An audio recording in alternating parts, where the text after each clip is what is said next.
Hello mga kagandang buhay! Ngayong hapon, dito po tayo sa dati naming puguan na kung saan dito namin trinap at tinalagaan ng mga baka na for slaughter na sana. So ngayong hapon is napakagandang pangyayari ang naganap, which is umanak po ang ating baka, yung sinasabi po naming buntis na ipapakatay po sana. So sundan niyo po ako at atin pong titingnan yung anak ng ating baka at atin po siyang papakainin ng feeds para siya po ay makarecover agad.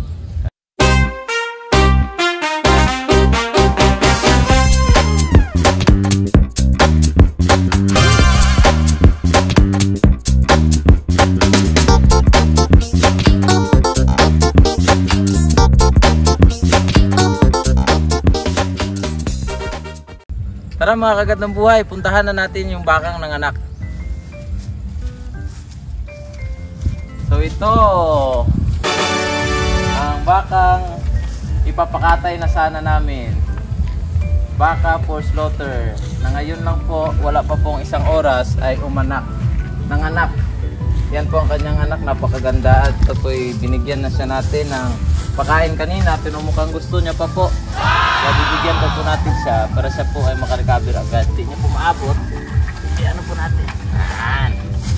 Yan, ganda po ng kanyang kain sapagkat mayroon po itong feeds, napakainan po na ipa-inom sa kanila. Yan. Kita niyo po ang kanyang anak, napakaganda po. Yan po. Yan, napakagandang baka. Napakadali lang po niya iyang inire. Yang bakang yan.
So mga kagandang buhay, ililipat po muna natin sila kasi medyo basa po dito.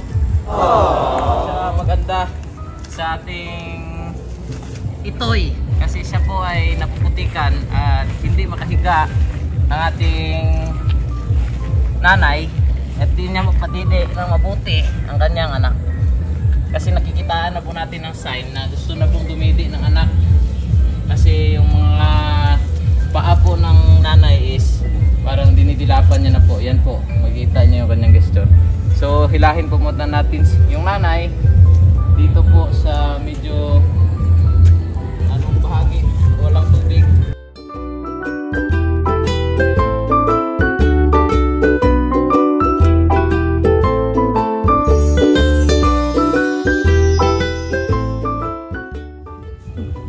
Dito po medyo hindi na po dito basa na parte.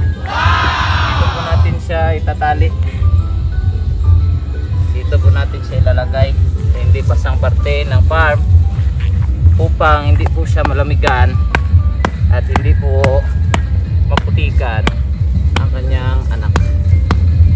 Ang kanyang anak po na iyan ay susunod lang po sa kanya kasi mamaya maya po matututo na po yung lumakad, makadidi na po yan.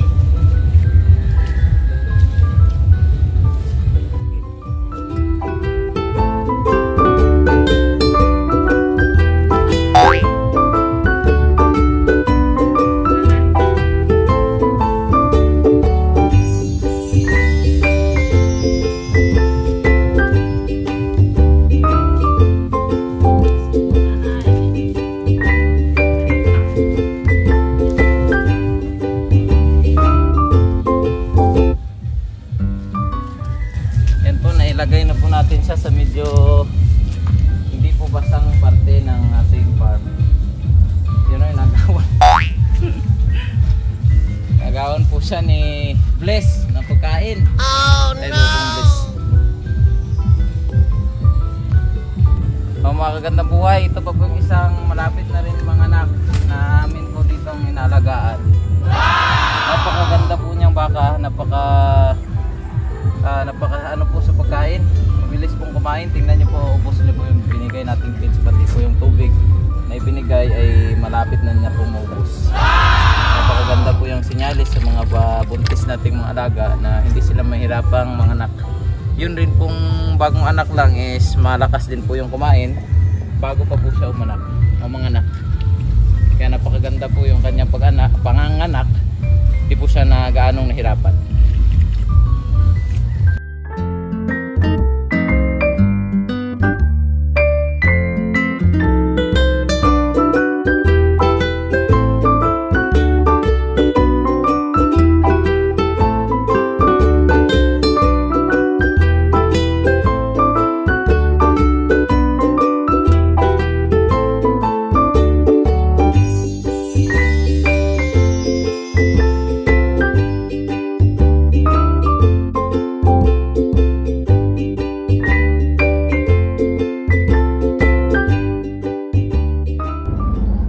Tapos na po tayo doon sa bakahan na i-check yung bagong silang na baka, mga kagandang buhay. Ngayon naman po is i-check naman natin yung bagong dating na pugo natin, which is 2,000 heads na naman po yung dumating kaninang madaling araw. Mag-administer po tayo ngayon ng vitamins, electrolytes with ascorbic acid para po tumibay po ang kanilang katawan sa babago-bagong panahon po at sa mahabang biyahe nila kanina. So, yun po mga kagandang buhay. Hali kayo at sundan nyo po ako. Tara!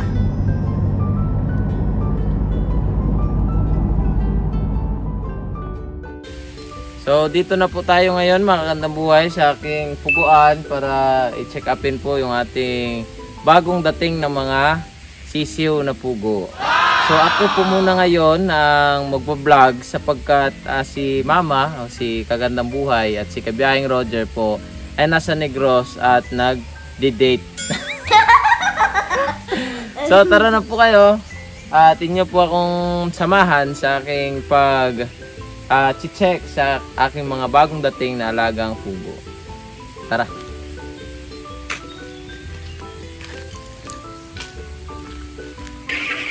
So mga kagandang buhay, bago po tayong pumasok doon sa ating mga sisiw, mga bagong dating na sisiw ng pugo, unahin po muna natin sila, yung mga bibi na ito na mabigyan ng tubig po na may halong vitamins, electrolytes at may kasama na po itong amino acid para po ito sa stress due to disease at environmental factors.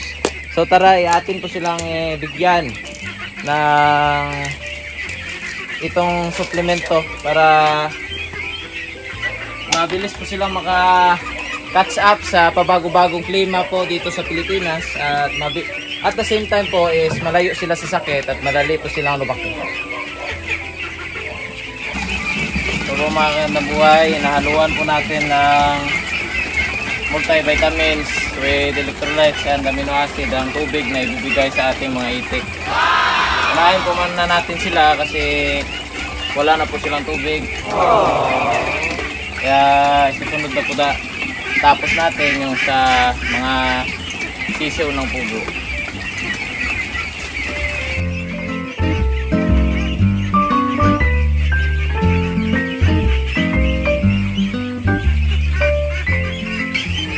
Kaninang umaga po ay dumating po ang aming mga sisiw ng pugo. So ipapakita ko po sa inyo kung paano po namin inilipat yung mga dumating na pugo sa aming mga ginawang kulungan.